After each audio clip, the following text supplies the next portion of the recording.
Ukraine युद्ध को लेकर एक बड़ी और अहम खबर सामने आई है। करीब 3 साल से जारी इस भीषण युद्ध को खत्म करने की दिशा में अब एक नई कोशिश होती दिख रही है।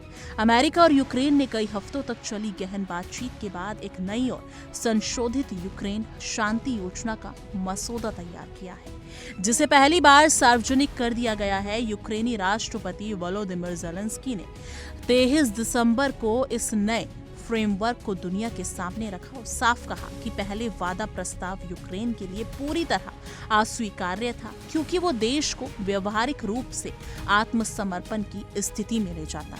दरअसल शुरुआत में ये शांति योजना 28 बिंदुओं पर आधारित थी, लेकिन यूक्रेन की कड़ी आपत्तियों के बाद इसे घटाकर 20 सूत्रीय ढांचे में बदला गया है। ज़ेलेंस्की का कहना है कि शुरुआती मसूदे में यूक्रेन की संप्रभुता और सुरक्षा को लेकर गंभीर खामियां थी।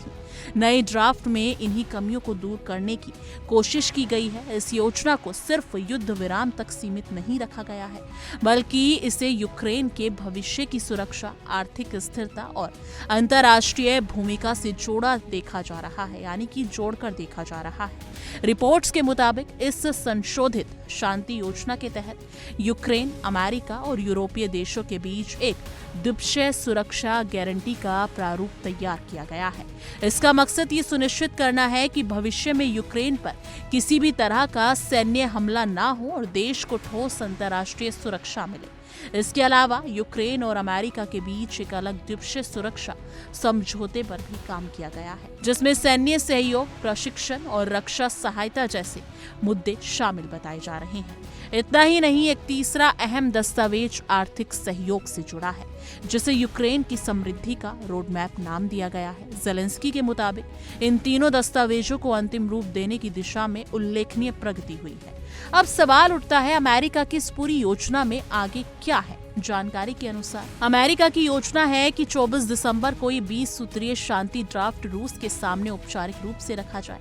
अगर रूस इस मंसूबे पर सहमत होता है तो इसके बाद अंतिम शांति समझौते पर यूक्रेन, अमेरिका, यूरोप और रूस के शीर्ष नेताओं के हस्ताक्षर हो सकते हैं। हालांकि यूरोपीय पक्ष से किन किन देशों के नेता इस समझौते पर हस्ताक्षर करेंगे, इन पर अभी अंतिम फैसला नहीं हुआ है। माना जा रहा है कि जैसे ही समझौते पर हस्ताक्षर होते हैं, उसी के साथ युद्ध विराम लागू होने की संभावना बन सकती है। लेकिन इस शांति योजना को लागू करना इतना आसान भी नहीं है। इसके प्रभावी होने के लिए यूक्रेन के भीतर भी संवैधानिक और लोकतांत्रिक प्रक्रिया पूरी करनी होगी। या तो यूक्रेनी संसद इस समझौते को मंजूरी देगी या फिर देश में जनमत संग्रह कराया जाएगा। बताया जा रहा है कि यदि जनमत संग्रह का विकल्प चुना जाता है तो 60 दिनों के भीतर ये प्रक्रिया पूरी की जा सकती है, यानी युद्ध विराम से पहले भी कई राजनीतिक और कानूनी चरण बाकी हैं। अब बात करते हैं संशोधित योजना के अहम प्रावधानों की। इस ड्राफ्ट में यूक्रेन की संप्रभुता और क्षेत्रीय अखंडता की स्पष्ट पुष्टि की गई है। इसके साथ ही रूस के साथ एक गैर आक्रामकता समझौते का प्रस्ताव रखा गया है, ताकि भविष्य में किसी भी तरह के सैन्य टकराव से बचा जा सके।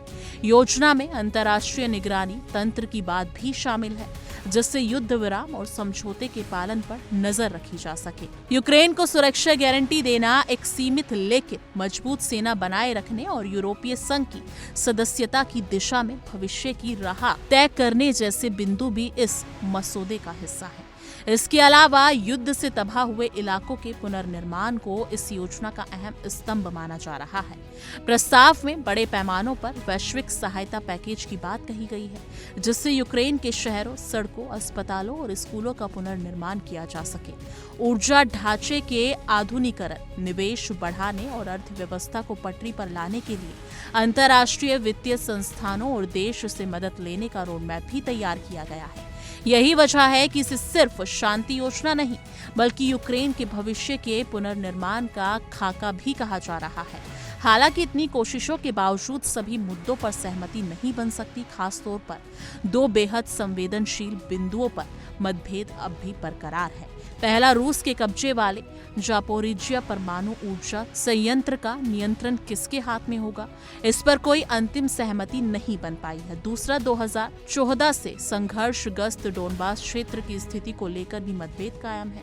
इसके अलावा इस मंसूबे में यूक्रेन की नाटो सदस्यता की आकांक्षा का स्पष्ट उल्लेख नहीं किया गया है, जिसे लेकर भी कई सवाल उठ रहे हैं। यानी कि कुल मिलाकर ये नई यूक्रेन शांति योजना रूस पर अंतर्राष्ट्रीय दबाव बढ़ाने और युद्ध को रोकने की दिशा में एक बड़ा और गंभीर प्रयास मानी जा रही है। लेकिन इसकी सफलता पूरी तरह इस बात पर निर्भर करेगी कि रूस इस प्रस्ताव पर कैसी प्रतिक्रिया देता है और आगे कितनी राजनीतिक सहमति बन पाती है। दुनिया भर की निगाहें मॉस्को के रुख पर टिकी हैं, क्योंकि अगर ये योजना सफल होती है तो ये न सिर्फ यूक्रेन के लिए बल्कि पूरी वैश्विक राजनीति के लिए एक अहम मोड़ साबित हो सकती है।